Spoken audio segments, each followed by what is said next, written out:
पूज्य आचार्य गुरुवर श्री विद्यासागर जी महाराज की। जैसे हम माँ के कोख से निकलते हैं, वैसे वे भी किसी माँ के कोख से ही बाहर आए हैं। उनकी जन्म की प्रक्रिया और हमारे जन्म की प्रक्रिया में कोई मौलिक अंतर परिलक्षित नहीं होता।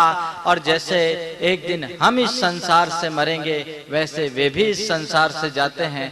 जन्मने और मरने की प्रक्रिया में अंतर नहीं होता। लेकिन कुछ लोग हैं जो यहाँ जीते जी भी मरे रहते हैं, और कुछ लोग हैं जो मर करके भी जिंदा रह जाते हैं। वे लोग हैं जो मर करके भी जिंदा है, क्योंकि आज भी उनके लिए हमारे हृदय में स्थान है। आज भी हम उनका नाम श्रद्धा से लेकर के चलते हैं, इसलिए वे मर करके भी अमर बने हैं, जीवित है। लेकिन वे लोग जो अपने जीवन को सार्थक और सफल बनाने का कोई प्रयत्न नहीं कर पाते, वे जीते जी भी मरे के समान है। वस्तुतः ये अंतर क्या है, इस अंतर का कारण क्या है, हमारे और उनके जीवन स्तर में जो ये अंतर है उसका मूल कारण क्या है। संत कहते हैं जन्म से कोई व्यक्ति महान नहीं होता। महानता किसी भी मनुष्य को जन्मतः प्राप्त नहीं होती। महानता तो अपने भीतर से प्रकट की जाती है। वस्तुतः जन्म महत्वपूर्ण नहीं है, महत्वपूर्ण हमारा जीवन है, हमारी जीवन शैली है। जो मनुष्य सलीके से जीना जानता है उसका जीवन महान बन जाता है। जो अपने जीवन के मूल्य और महत्व को समझता है उसका जीवन न केवल खुद के लिए अपितु सारे मानवता के लिए आदर्श बन जाता है। और जो अपने जीवन के स्वरूप को नहीं समझ पाते, जो अपने जीवन के मूल्य को नहीं पहचान पाते, वे लोग धरती पर जन्म लेकर केवल धरती के बोझ बने रहते हैं। वे धरती के बोझ तो बने ही रहते हैं, उनका जीवन भी खुद उनके लिए बोझ बना रहता है। बंधुओं, भारत की संस्कृति नर से नारायण बनने की संस्कृति है, कंकर से शंकर बनने की संस्कृति है, आत्मा से परमात्मा बनने की संस्कृति रही है। ये हमारी वो संस्कृति है जो कहती है कि मनुष्य यदि अपने जीवन के महत्व को समझे तो अपने जीवन से वह सब कुछ साकार कर सकता है जो संसार में अन्यत्र प्राप्त नहीं हो सकता। ये केवल मनुष्य के जीवन में संभव है, और संसार में अन्यत्र इस प्रकार की कहीं कोई संभावना नहीं है। लेकिन उसके लिए हमें कुछ ऐसे सूत्रों का आत्मसात करना होगा जो हमारे जीवन का कल्याण कर सके। बंधुओं, एक वह मनुष्य है जिसे हम राम की तरह पूजते हैं, एक वह मनुष्य है जिसे हम रावण की तरह दुत्कारते हैं। श्री राम का नाम सुनते ही हमारा चित्त श्रद्धा से भर उठता है, लेकिन रावण का नाम आते ही हमारे हृदय में घृणा के भाव उत्पन्न होने लगते हैं। राम और रावण भी दो व्यक्ति थे, कृष्ण और कंस भी दो व्यक्ति थे, महावीर और मारीच भी दो व्यक्ति थे, और गांधी और गोडसे भी दो व्यक्ति थे। लेकिन एक के प्रति श्रद्धा, दूसरे के प्रति घृणा, एक के प्रति आदर, दूसरे के प्रति उपेक्षा, आखिर इसका कारण क्या है? इसका कारण व्यक्ति नहीं, उनके अंदर की वृत्ति है।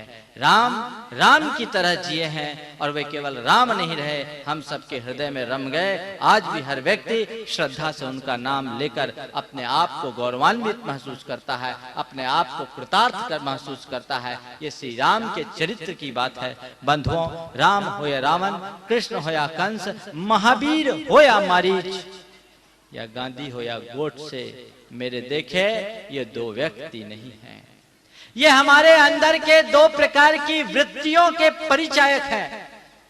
एक जमाने में कोई राम थे, कोई रावण था। उस आतताई रावण के अनाचार का, आतंक का अंत श्री राम ने किया, ऐसा हमने पुराणों में सुना है। किसी कंस का खात्मा श्री कृष्ण के द्वारा हुआ, ऐसा हमने सुना है। कभी कोई मारीच बदलकर महावीर के रूप में परिवर्तित हुआ, ऐसा हमने सुना है। पर बंधुओं, ये तो अतीत की गाथा है, लेकिन मेरी आंखों से देखो तो तुम्हें तुम्हारे जीवन में भी ये सारे रूप दिखाई पड़ेंगे। आज राम और रावण कोई दूर नहीं है, कोई दूसरे भी नहीं है। ये सब हमारे ही अपने रूप हैं। हमारी ही चित्त की एक परिणति ऐसी है जो हमारे भीतर के राम का प्रतिनिधित्व करती है, और चित्त की दूसरी प्रवृत्ति ऐसी है जो हमारे भीतर के रावण के स्वरूप को उजागर करती है।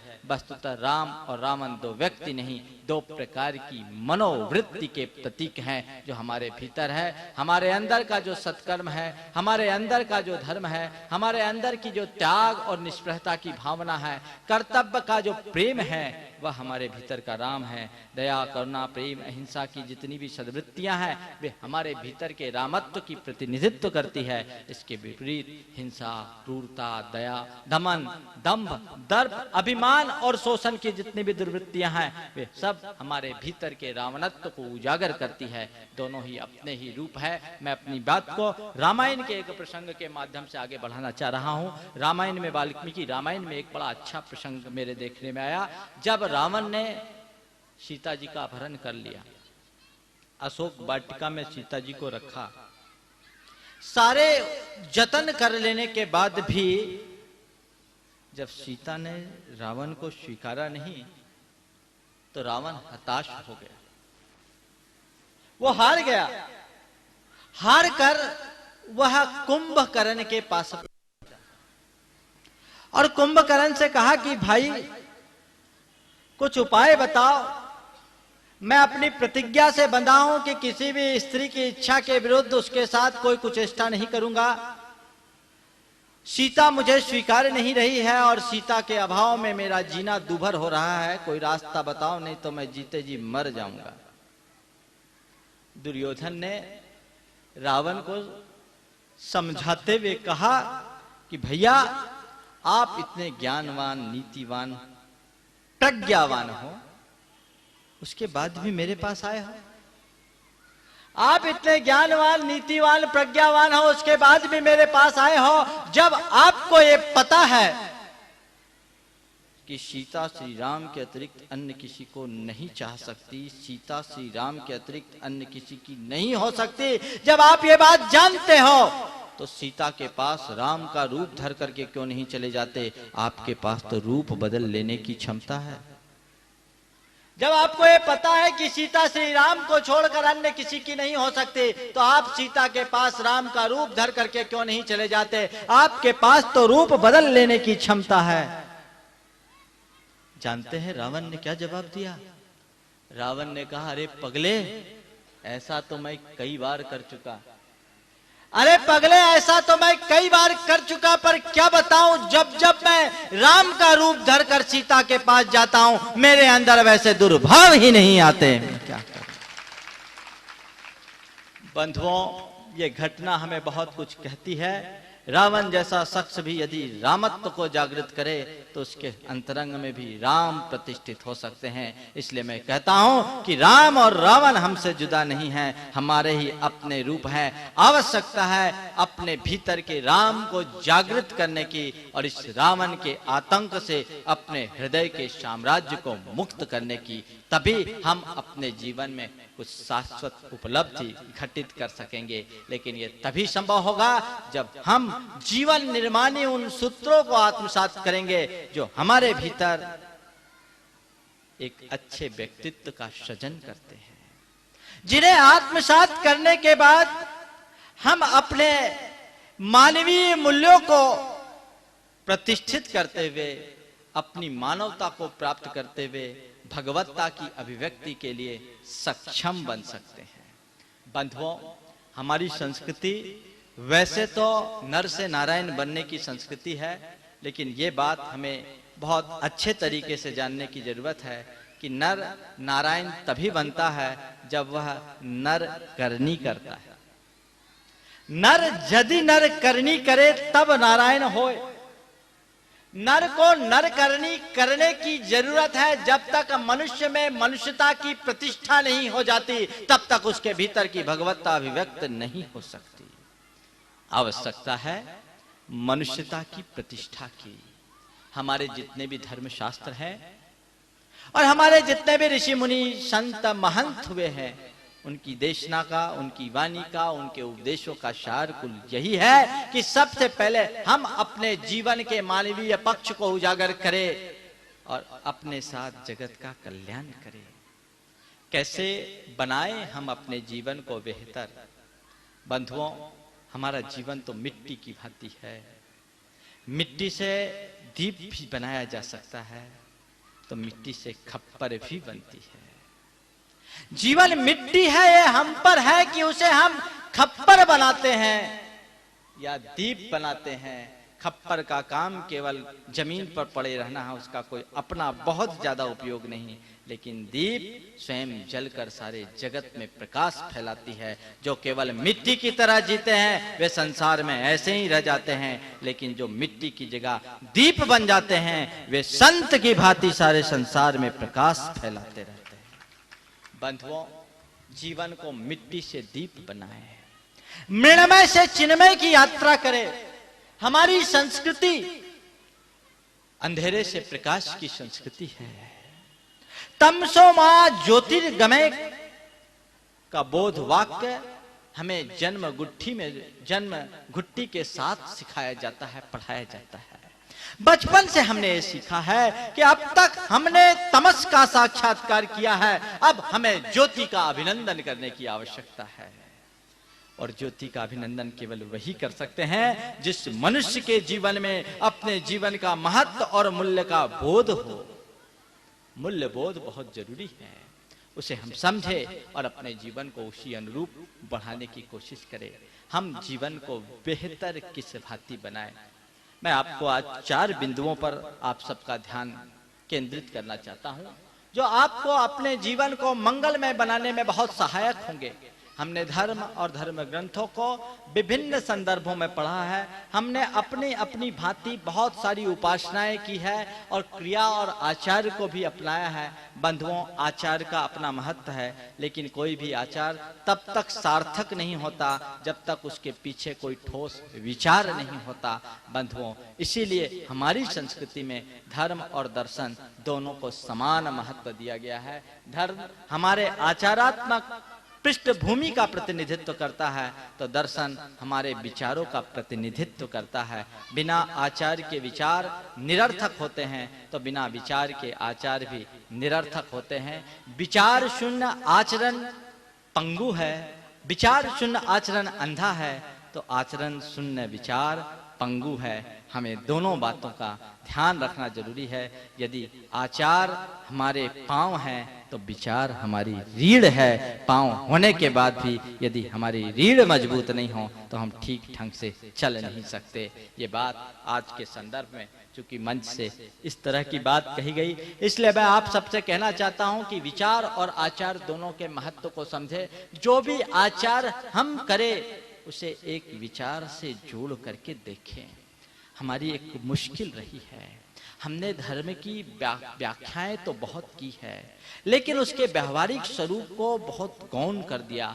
यही कारण है कि आज के संदर्भ में धर्म बहुत पीछे छूटता जा रहा है। लोग धर्म को बिल्कुल बेकार की वस्तु भी समझने लगे हैं, पर बंधुओं ऐसा नहीं है। धर्म के अभाव में हमारा जीवन तो चल ही नहीं सकता। धर्म हमारे जीवन के लिए उतना ही उपयोगी है जितना कि हवा और पानी। हवा और पानी के बिना हम जी नहीं सकते, अनाज के अभाव में हम जी नहीं सकते, तो धर्म के अभाव में सही तरीके से जी नहीं सकते। धर्म हमें ठीक ढंग से जीने की कला सिखाता है। हम सड़क पर चले और सलीके से चलना न जाए सीख पाए तो दुर्घटना घट सकती है। जीवन जिए और सही तरीके से न जी सके तो जीवन में कुछ तत्व हमारे हासिल नहीं हो सकता। जीवन जीने की कला का नाम ही धर्म है। भगवान महावीर से एक बार उनके प्रमुख शिष्य ने प्रश्न किया कि प्रभु, धर्म को यदि हम संक्षेप में समझना चाहें तो धर्म की क्या परिभाषा हो सकती है? यदि सार संक्षेप में धर्म का स्वरूप समझना चाहें तो धर्म की क्या परिभाषा हो सकती है? भगवान महावीर ने जवाब दिया, जम इच्छसि अपनतो जम च न इच्छसि अपनतो तम इच्छ परस्सव्य एत्यगम जिन शासनम। जैसा तुम अपने प्रति चाहते हो और जैसा तुम अपने प्रति नहीं चाहते हो, दूसरों के प्रति तुम वैसा ही व्यवहार करो। यही धर्म का सार है। सारे धर्म ग्रंथ हमें यही बताते हैं। तुम अपना अच्छा चाहते हो तो दूसरों की अच्छाई का ख्याल रखो। तुम अपना हित चाहते हो तो दूसरों के हितों में बाधक मत बनो। यदि तुम अपना भला चाहते हो तो दूसरों की भलाई का ख्याल रखो। बस जैसा हम अपने प्रति चाहते हैं वैसा दूसरों के प्रति भी ध्यान रखें। बंधुओं, हम अपने जीवन को टटोल करके देखें। हम अपने लिए हमेशा अच्छा चाहते हैं, बेहतर चाहते हैं, हम बेहतर सोचते हैं। अपने लिए कभी हम गलत को पसंद नहीं करते। तो संत कहते हैं गलत तुम्हें पसंद नहीं है तो दूसरों के साथ अच्छा करना शुरू कर दो। गलत करके तुम अच्छे का प्रसाद कभी प्राप्त नहीं कर सकते। अच्छाई का आचरण करने वाले को ही अच्छाई का प्रसाद मिलता है, और जो गलत मार्ग को अंगीकार करते हैं उन्हें प्रसाद नहीं, उन्हें तो पाप मिलता है। इस सिद्धांत को समझे और अपने जीवन को उसी अनुरूप आगे बढ़ाएं। भगवान महावीर की इसी देशना पर केंद्रित आज की तिथि में मैं आपसे 4 बिंदुओं पर चर्चा करना चाह रहा हूं। जीवन को बेहतर बनाने के कुछ टिप्स हैं जिन्हें आप ध्यान रखें, जिनके बल पर हम अपने जीवन को एक आनंद की यात्रा बना सकते हैं, मंगलदायी बना सकते हैं, अपने व्यक्तित्व का निर्माण कर सकते हैं। बंधुओं, हम सब व्यक्ति हैं, व्यक्तित्व नहीं। व्यक्ति सामान्य है, व्यक्तित्व विशेष है। व्यक्ति यदि मिट्टी है तो व्यक्तित्व मंगल कलश। व्यक्ति यदि मिट्टी है तो व्यक्तित्व मंगल कलश। व्यक्ति यदि फूल है तो व्यक्तित्व उसकी सुगंध। व्यक्ति यदि सोना है तो व्यक्तित्व गहना हार। व्यक्ति के रूप में हमने जन्म तो ले लिया, लेकिन अपने भीतर के व्यक्तित्व का विकास करने में सफल नहीं हो सके। व्यक्तित्व का विकास करने के लिए हमें इन सूत्रों को आत्मसात करना बहुत जरूरी है। उसमें सबसे पहला सूत्र है सुंदर सोचे, स्वस्थ सोचे। सुंदर सोचे, स्वस्थ सोचे, सही देखें, सुंदर देखें।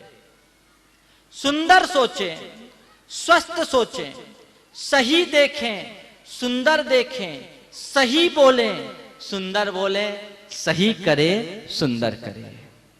मैं समझता हूं इन 4 वाक्यों में सारे वेदों और पुराणों का सार समाया है, सारे ग्रंथों और आगमों का सार समाया है, सारे संतों की वाणी का सार इसमें समाहित है, बशर्ते हम इसे आत्मसात कर ले। बंधुओं, सबसे हमारे जीवन में जो सबसे बड़ी भूमिका होती है वो हमारे सोच की होती है। हमारा जीवन हमारे सोच पर निर्भर करता है। हमारा जैसा सोच, हमारा जैसा चिंतन होता है, वैसा हमारा विचार बनता है, और जैसा विचार बनता है वैसा हम आचरण करते हैं, वैसी हमारी आदत बन जाती है, और वैसी आदत और प्रवृत्ति के कारण हमारा चरित्र वैसा बन जाता है। सच्चे अर्थों में देखा जाए तो मनुष्य का सारा चरित्र उसके सोच पर केंद्रित होता है। इसलिए संत कहते हैं यदि तुम अपने जीवन को महान बनाना चाहते हो तो अपने सोच को सुंदर बनाओ। सुंदर सोच का मतलब है सकारात्मक सोच। सकारात्मक सोच, अच्छाई के प्रति देखने की कोशिश करो। संसार के बगिए में तुम्हें फूल और कांटे दोनों मिलेंगे, लेकिन तुम उनमें से फूल को चुनो, कांटे को गौन करो। बंधुओं, जैसा हमारे अंदर का सोच होता है हमारे जीवन की वैसी ही सृष्टि हो जाती है। अच्छी सोच जहां हमारे जीवन को उन्नत बनाती है तो बुरी सोच हमारे जीवन को अवनत कर देती है। बंधुओं, जिन राम और रावण की चर्चा मैंने आपसे की, कृष्ण और कंस की मैंने अपनी चर्चा की, ये दोनों का व्यक्तित्व इनके सोच पर निर्भर रहा। राम का सोच बड़ा सकारात्मक सोच रहा। कितना महान व्यक्तित्व रहा होगा श्री राम का। आज हम नाम तो श्री राम का बड़ी श्रद्धा से ले लेते हैं, लेकिन उनके आदर्शों का अनुसरण करने में बहुत पीछे रह जाते हैं। काश हम उनके जीवन चरित्र को पढ़कर उनके चिंतन और दर्शन को आत्मसात करने की कोशिश करें तो हमारा जीवन निहाल हो जाए। कैसा होगा वो जीवन जो अपने पिता की प्रतिष्ठा के लिए, राज्य का उत्तराधिकारी होने पर भी राज्य को त्यागने के लिए हंसते हंसते तैयार हो जाए। बड़ा गहरा दर्शन छिपा है। एक पुत्र अपने पिता की प्रतिष्ठा के लिए राज्य को त्यागने का संदेश देता है। संदेश हमें रामायण में मिलता है। एक भाई अपने भाई की खातिर राज्य को छोड़कर वनवास स्वीकारने को तैयार होता है। ये संदेश हमें रामायण से मिलता है। एक पत्नी अपनी पति के खातिर सब कुछ छोड़ने को तत्पर हो जाती है, यह संदेश हमें रामायण से मिलता है। और एक दूसरा भाई जो राज्य का अधिकारी होने के बाद भी, राज्य सिंहासन के होते हुए भी वनवासी सा जीवन बिताता है, यह संदेश हमें रामायण से मिलता है। कैसी उदात्त सोच रही होगी आज के राम को। यदि आज के दशरथ ऐसी कोई आज्ञा दे दे तो मैं समझता हूं ऐसा नहीं कर पाएगा, या तो घसीट के कोर्ट ले जाएगा और ज्यादा हुआ तो रिवॉल्वर अड़ा करके वहीं हिसाब किताब पूरा कर लेगा। ये आज का जीवन है, आज का समय है, आज का सोच है, ये बड़ा विकृत सोच है। बंधुओं, जो सकारात्मक दृष्टि रखते हैं वे बुरे में भी अच्छे को देखने की कोशिश करते हैं, लेकिन जिनकी दृष्टि नकारात्मक होती है वे अच्छाई में भी बुराई ढूंढने लगते हैं। यदि आप देखो तो हर चीज को अलग अलग दृष्टिकोण से देखा जा सकता है। संत कहते हैं स्वस्थ सोच का मतलब है कि बुरे में भी अच्छा देखो, अहित में भी हित की बात सोचना शुरू कर दो। जब श्री राम से कहा गया कि आपका साथ जो ये वनवास दिया जा रहा है ये बड़ा गलत हो रहा है, श्री राम ने केवल इतना ही कहा, किसने कहा मुझे वनवास मिल रहा है, मुझे तो मेरे पिता ने दंड का अरण्य का राज्य दिया है। धन्य है उनका जीवन, धन्य है उनकी सोच, ये एकदम अलग ही सोच है। ये रामचंद्र जी की सोच थी जो उनको परमार्थोन्मुखी बनाए रखी। इसी कारण अपने जीवन में आने वाली बड़ी सी बड़ी विपदा को भी वे सहजता से झेल गए और उनका जीवन आज महान बन गया। मैं तो समझता हूं यदि श्री राम का वनवास नहीं हुआ होता तो राम राजा बन गए होते, हम सबके दिलों पर वो राज्य नहीं कर पाते, केवल अयोध्या के राजा बन। उनका त्याग, ये उनका उत्सर्ग जो उनके व्यक्तित्व को ऊंचा उठाया, और इसके पीछे भी उनकी मानसिकता, उनका चिंतन, उनका सोच सबसे बड़ा कारण बनकर के चला। तो बंधुओं, संत कहते हैं अपने सोच को सकारात्मक सोच बनाने की कोशिश करो। रावण का मन दर्प, दंभ और अभिमान से भरा था, वो लालसाओं में उलझा था। सत्ता, शक्ति और संपदा का धनी होने के बाद भी आज उस रावण का कोई नाम लेना पसंद नहीं करता। बंधुओं, ये चिंतन धारा की परिणति है। एक तरफ कौरव थे, एक तरफ पांडव थे, एक तरफ कृष्ण थे, एक तरफ कंस थे। दोनों के व्यक्तित्व में जो अंतर है वो उनके सोच का अंतर है। हम थोड़ा श्री कृष्ण के व्यक्तित्व को पलट करके देखने की कोशिश करें कि श्री कृष्ण का व्यक्तित्व आखिर कितना महान था कि त्रिखंडाधिपति होने के बाद भी युद्ध को आखिरी क्षणों तक टालने का प्रयत्न करते रहे। उनकी आखिरी कोशिश थी कि युद्ध टल जाए, और इसीलिए वे दुर्योधन के यहां दूत बनकर जाना स्वीकार कर लिए। बंधुओं, जो शांति का पुजारी होता है वो शांति के लिए अपनी प्रतिष्ठा को एक तरफ करके चलता है। वस्तुतः शांति के पुजारी की अपनी कोई प्रतिष्ठा नहीं होती, शांति ही उसके जीवन की प्रतिष्ठा होती है। और इसी कारण श्री कृष्ण सब बातों को गौन करके दुर्योधन के पास चले गए। दुर्योधन ने उनके व्यक्तित्व को नहीं समझा और ये युद्ध ठन गया। ये उनका सोच है। वस्तुतः जिस मनुष्य का सोच सृजनात्मक होता है उसके जीवन की दिशा कुछ और हो जाती है। इसलिए संत कहते हैं अच्छा सोचने की कोशिश करो।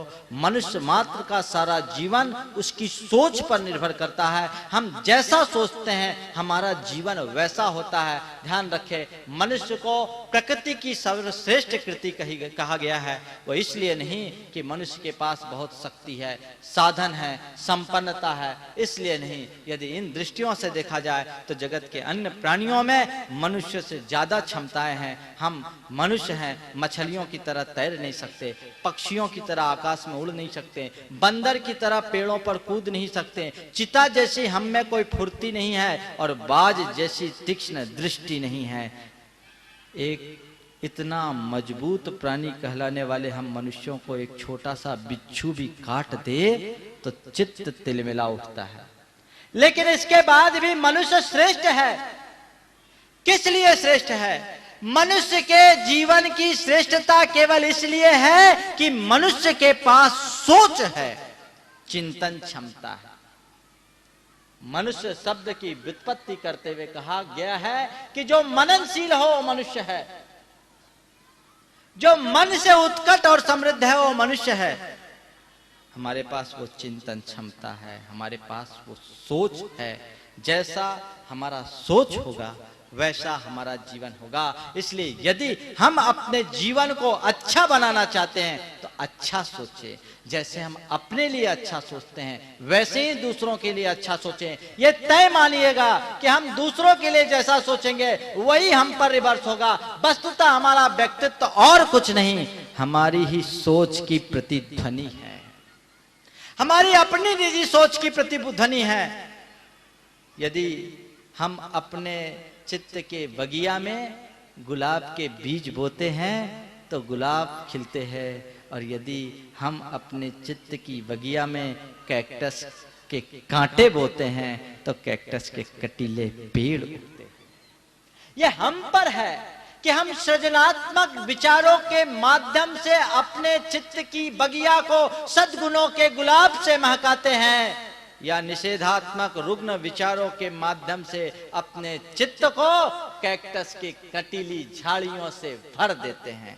ध्यान रखना, हमारे मन के जितने भी शुभ भावनाएं हैं वह सब चित्त के बगिया के गुलाब की तरह है, जो हमें भी सुवासित करते हैं और सारे वातावरण को अपने मकरंद से महका उठते हैं। और इस चित्त की जितनी भी दुर्भावनाएं और दुर्वृत्तियां हैं वे सब हमारे चित्त के अंदर पलने वाले कैक्टस है। इसलिए संत कहते हैं विचार एक बीज है जो गुलाब की तरह खिल भी सकता है और कांटा की तरह कष्ट भी दे सकता है। ये तुम पर है कि तुम गुलाब के बीज बोते हो या कैक्टस के। ये तुम्हारे ऊपर है, तुम किनका वपन कर रहे हो। अच्छे विचार, सृजनात्मक विचार जहां तुम्हारे जीवन की उन्नति के आधार बनेंगे, वहीं तुम्हारे भीतर के रुग्ण और दूषित विचार तुम्हारे जीवन का पतन कर डालेंगे। इसलिए इस तत्व को समझो और अच्छे विचारों से अपने आप को भरने की कोशिश करो। हम जैसा बोएंगे वैसा ही हमें काटने को मिलता है। इसलिए संत कहते हैं सही सोचे, स्वस्थ सोचे, सुंदर सोचे, स्वस्थ सोचे। सुंदर वो है जो हमें अच्छा लगता हो और सबके लिए अच्छा लगता हो। हमारी संस्कृति सत्यम शिवम सुंदरम की है।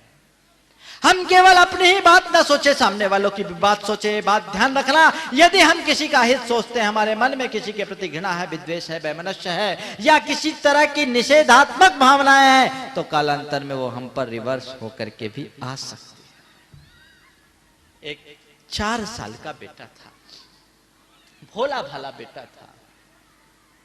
अचानक उसकी मां ने किसी कारणवश उसे डांट दिया। बेटा एकदम नाराज हो गया और नाराज होकर जंगल की तरफ भागा। और जंगल की तरफ भाग करके उसके मन में अभी भी नाराजी, मां के प्रति नाराजी नहीं गई थी, और वो जंगल में गया और जोर जोर से कहना शुरू कर दिया, mummy I hate you, mummy I hate you, mummy मैं आई हेट यू, मां मैं तुमसे घृणा करता हूं। उसने जैसे ही कहा मम्मी आई हेट यू, तो जंगल के सूनेपन में उसकी आवाज प्रतिध्वनित हुई और उसके कान में 10 दिशाओं से आने लगा, I hate you, I hate you, I hate you। उसे ऐसा लगा मानो इस जंगल में और भी बहुत सारे बच्चे लगते रहते हैं और वे सारे बच्चे कह रहे हैं कि मैं तुमसे घृणा करता हूं, मैं तुमसे घृणा करता हूं, मैं तुमसे घृणा करता हूं, I hate you, I hate you, I hate you। वो बच्चा एकदम घबरा उठा। उसे लगा ये क्या, मैं मां से घृणा कर रहा हूं और ये तो सारा जंगल मुझसे घृणा कर रहा है। यहाँ का बच्चा मुझसे घृणा कर रहा है। घबरा करके सीधे मां के पास आ गया। बदहवास की स्थिति में वो मां के पास आया। मां उसकी हालत देख करके एकदम पूछ उठी, बेटा तुझे क्या हो गया। बेटे ने अपने दिल को खोल करके सच सच बता दिया कि मम्मी मैंने तुझसे घृणा किया, मैंने कहा आई हेट यू, तो जंगल के जितने बच्चे थे वे सब मुझसे कहने लगे I hate you, I hate you, I hate you. मां बहुत समझदार थी। मां ने कहा जाओ बेटे उनसे अपनी दोस्ती कर ले और जा तुम उनसे कहना कि I love you, I love you. वो गया, सीधे सीधे जंगल में दौड़ा और जंगल में जाकर के फिर ऐसे ही कहना शुरू कर दिया कि mummy I love you, I love you, I love you, I love you की आवाज दसों दिशाओं से उसके कानों में आने लगी। उसने कहा, अरे मैंने माँ को प्यार किया तो सबने मुझे प्यार दिया, और मैंने माँ से नफरत किया तो सबने मुझे नफरत किया। बंधुओं, हमारा सारा जीवन हमारे विचारों की प्रतिध्वनि है, इस बात को समझे। बंधुओं, ये बात मान करके चले कि हमारा जीवन बाहरी साधनों पर निर्भर नहीं करता, हमारा जीवन बाहर के स्टेटस पर निर्भर नहीं करता। हमारे जीवन का जो सबसे बड़ा प्रेरक तत्व है वो हमारे भीतर का विचार है। उस विचार को हम समझे, उसे ठीक बनाए रखने की कोशिश करें। स्वस्थ और सुंदर सोच ही हमारे जीवन के कल्याण का आधार बन सकती है। छोड़े जा रहे थे, अनेक अनेक रंग के गुब्बारे थे, और जैसा कि होता है कि गुब्बारे वाले बहुत से रंग बिरंगे गुब्बारे भर करके रखते हैं, और गुब्बारे जब भर कर रखते हैं तो बच्चों को देखकर एक दो गुब्बारे उड़ा भी देते हैं। नीली, पीली, लाल, गुलाबी, दो रंगी, तिरंगी, अनेक प्रकार के गुब्बारे आसमान में उड़ रहे थे। एक छोटा सा बच्चा भी वहां पहुंचा जो थोड़ा विद्रूप था, काला था। उसने गुब्बारे वाले से पूछा कि चाचा जी, अंकल, ये जितने आप गुब्बारे उड़ा रहे हैं, लाल, नीली, पीली, हरी, गुलाबी, सब रंगों के गुब्बारे उड़ जाते? बोले हाँ बेटे, सब रंगों के गुब्बारे उड़ जाते। तो क्या आप काले रंग के भी गुब्बारे उड़ा देते? बोले हाँ बेटे, काले रंग के भी गुब्बारे उड़ा देते। बोले मुझे काले रंग के गुब्बारे उड़ा करके बताइए। उसने काले रंग के गुब्बारे में गैस भरी और उड़ा दिया। वो रह गया। वो तो सोचता था कि जो दुनिया के निगाहों में आकर्षक व्यक्तित्व वाले हैं वे ही आसमान में उड़ सकते हैं, मुझ जैसा काला और विद्रूप व्यक्ति कोई नहीं चल सकता। उसके मन की हीनता को समझते हुए उस गुब्बारे वाले ने जो बात कही, मैं आज आप सबसे कहना चाहता हूं कि बंधुओं, जो गुब्बारे आसमान में उड़ते हैं वे अपने रंग के कारण नहीं, उसमें भरे हीलियम गैस के कारण उड़ते हैं। हमारा जो व्यक्तित्व यहाँ दिखाई पड़ता है ये बाहरी ठाट बाट के कारण नहीं, हमारे अंदर के विचारों की गैस के कारण उड़ता है। जैसा हमारा विचार होगा वैसा हमारा जीवन होगा। इस बात को सदैव अपने ध्यान में रखें और निषेधात्मक विचारों से अपने आप को बचाएं, क्योंकि जहां सकारात्मक सोच हमारे जीवन के लिए वरदान है, वहीं नकारात्मक सोच जीवन का अभिशाप है। सकारात्मक सोच में सारी समस्याओं का समाधान है, तो नकारात्मक सोच जीवन की सबसे बड़ी समस्या है। सकारात्मक सोच हमारी सफलता का आधार है, तो नकारात्मक सोच हमारे जीवन की सबसे बड़ी विफलता है। हम चाहते हैं सफलता, हम चाहते हैं समाधान, तो हमें अपने सोच को परिवर्तित करना होगा। और जब तक हम अपने सोच को नहीं बदल लेते तब तक हमारे जीवन का कल्याण संभव नहीं है। इसलिए पहले सूत्र की बात मैंने आपसे कही कि सही सोचे, सुंदर सोचे, स्वस्थ सोचे, बीमार ना हो, रुग्ण ना हो, मानसिक रूप से रुग्ण ना हो। दूसरा सूत्र है सही देखें, सुंदर देखें। संसार जो है वो तो संसार ही हमारे नजरिए पर है कि हम उसे कैसे देखते हैं। एक तरफ पॉजिटिव थिंकिंग होनी चाहिए तो दूसरी तरफ पॉजिटिव एटीट्यूड भी होना चाहिए। जब तक हमारा सम्यक दृष्टिकोण नहीं होगा तब तक हमारा सोच भी अच्छा नहीं बन सकता। संत कहते हैं कि अच्छाई को देखने के लिए उत्साहित होइए, बुराई को नहीं। आप जाओगे, संसार में दोनों पहलू है, दोनों चीजें आपको देखने को मिलेगी, लेकिन हमारी कोशिश होनी चाहिए कि हम बुरे में से भी अच्छा देखें। यदि हम बुराई देखेंगे तो चांद में भी दाग दिखाई पड़ेगा, और अच्छाई देखेंगे तो हमें कीचड़ में भी कमल दिखाई पड़ेगा। संत कहते हैं कीचड़ में कमल देखो, चांद में दाग नहीं। एक दृष्टि है जो खिले हुए गुलाब को देख करके कहती है कि अरे इन फूलों की क्या जिंदगी है, सारी जिंदगी कांटों में घिर कर रह गई। ये एक दृष्टि है। जो खिले हुए गुलाब को देखकर ये कहती है कि अरे इनकी ये क्या जिंदगी है, सारी जिंदगी कांटों में उलझ कर रह गई। और एक दूसरी दृष्टि है जो उसी खिले हुए गुलाब को देख करके कहती है कि कांटों से घिरे रहने के बाद भी खिला रहता है, क्या खुश मिजाज है। जो भीतर से खुश मिजाज होगा उसे गुलाब का खिलापन दिखेगा, और जो भीतर से दूषित विचारों से ग्रसित होगा उसे गुलाब ना दिखकर उसके कांटे दिखेंगे। अपनी दृष्टि को वैसा ही बनाए। सही देखने का नाम ही सम्यक दर्शन है। असार में भी सार को पहचानने की कला जीवन की एक बहुत बड़ी उपलब्धि है, लेकिन हम ऐसा नहीं कर पाते। संत कहते हैं दृष्टि से सृष्टि जुड़ी है। तुम्हारी जैसी दृष्टि होगी वैसी सृष्टि होगी। हम जैसा चश्मा लगाते हैं हमें सब कुछ वैसा दिखाई पड़ने लगता है। इसलिए अच्छा देखने का अभ्यास करो। दो युवक कहीं जा रहे थे, अचानक उन्हें एक पेड़ पर एक विचित्र प्रकार का जानवर दिखा। दोनों ने देखा, जानवर को देखने के बाद आपस में चर्चा की। एक ने कहा देखो मैंने अभी एक जो जानवर देखा वो लाल रंग का था।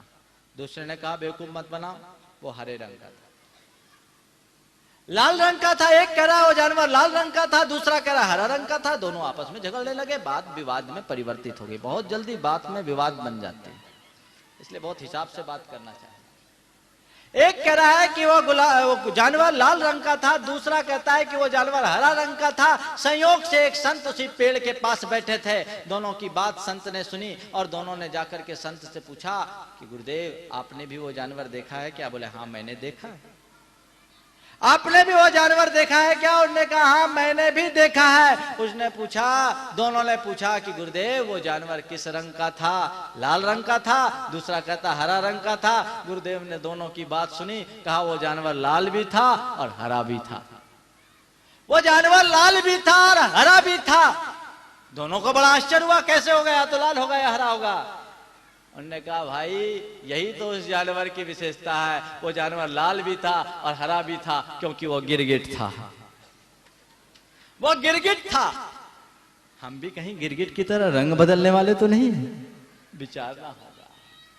गिरगिट जैसे रंग बदलता है, बंधुओं ये तो हमारी दृष्टि में है। हम गिरगिट की तरह लाल को भी लाल रूप में भी देख सकते हैं और हरे रूप में भी देख सकते हैं। जैसा हम चाहेंगे वैसा हमारा सोच, जैसा हमारा सोच, जैसी हमारी दृष्टि, जैसा हमारा नजरिया होगा वैसा सारा का सारा काम होगा। रामायण का वो प्रसंग मुझे याद आ रहा है। जब सारे रामायण के युद्ध की बात पूरी हो गई, हनुमान जी अपने युद्ध के अनुभवों को सुना रहे थे, अपने रण कौशल की बात सुना रहे थे और रामायण के संस्मरणों को सुनाते सुनाते अचानक अशोक वाटिका का जब प्रसंग आया तो अशोक वाटिका का चित्रण करते करते कहे कि क्या बताए, बहुत सुंदर वाटिका थी। मैंने उन सब को तहस नहस कर दिया। बड़ी सुंदर वाटिका थी, अलौकिक वाटिका थी, पर मैंने सबको तहस नहस कर दिया। पर क्या बताऊं, उस वाटिका की मैंने एक विशेषता देखी कि वहां जितने भी फूल थे सब लाल रंग के थे। जितने भी फूल थे वे सब के सब लाल रंग के थे। सीता जी वहीं बैठे। उन्होंने कहा हनुमान क्या बोलते हो? वे फूल लाल रंग के नहीं थे, वे सब फूल सफेद रंग के थे। हनुमान जी ने कहा नहीं माते, मैं मिथ्या नहीं बोलता। वे सारे के सारे फूल लाल ही थे। सीता जी ने कहा नहीं हनुमान, तुम तो थोड़ी देर के लिए गए थे, मैं तो वहां लंबे समय तक रही है, मैंने उन फूलों को अच्छे से निहारा है, वे सब के सब सफेद फूल थे। बात श्री रामचंद्र जी के पास गई और रामचंद्र जी ने दोनों को सुनते हुए कहा कि तुम भी सही कर रहे हो और तुम भी सही कह रहे हो, फूल सफेद भी थे और लाल भी थे। हनुमान जी ने कहा प्रभु ये कैसे हो गया, तो लाल होंगे या सफेद होंगे? रामचंद्र जी ने कहा हनुमान यही तो विशेषता है, फूल लाल भी थे सफेद भी थे। बात यह है कि जब तुम वहां अशोक वाटिका में गए तो तुम्हारी आंखें क्रोध से लाल थी, तो तुम्हें सारे फूल लाल दिखाई पड़ रहे थे और सीता का मन सात्विकता से भरा था, इसलिए उसे सारे फूल सफेद दिखाई पड़ रहे थे।